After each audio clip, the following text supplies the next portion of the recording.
মইতো ক'লো না মই একেবাৰে ৰিজাইন দি দিম যদি মই এটা কথাও মিছা কৈছোঁ এটা কথাও যদি মিছা কথা কৈছোঁ জীৱনত ৰাজনীতিয়ে নকৰোঁ মই ক'লো নহয় যদি এটা কথাও মই মিছা কৈছোঁ জীৱনত হিমন্ত বিশ্ব শৰ্মাই ৰাজনীতিয়ে নকৰোঁ ইয়াতকৈতো আৰু একো নালাগে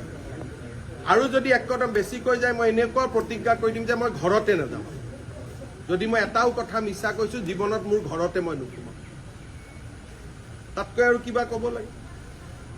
মুখ্যমন্ত্ৰী এজনে এনে কেজুৱেল কথা নকয় নহয় গতিকে এইটো যিখিনি কথা কৈছোঁ মই কম কৰি কৈছোঁ আচল কথা এতিয়াও মই কোৱা নাই যিহেতু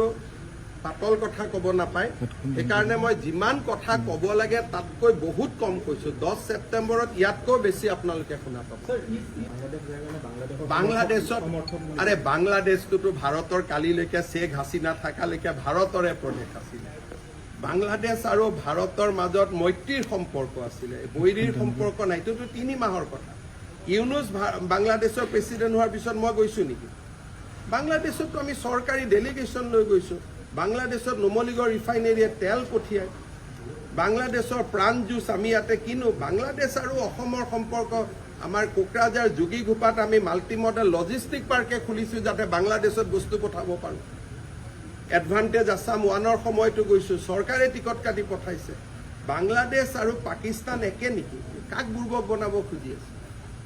শ্বেখ হাছিনা থকালৈকে আজিতো শ্বেখ হাছিনাকে দেখোন ভাৰত চৰকাৰে ইয়াত আমি ৰাখি থৈছোঁ আশ্ৰয় দিছে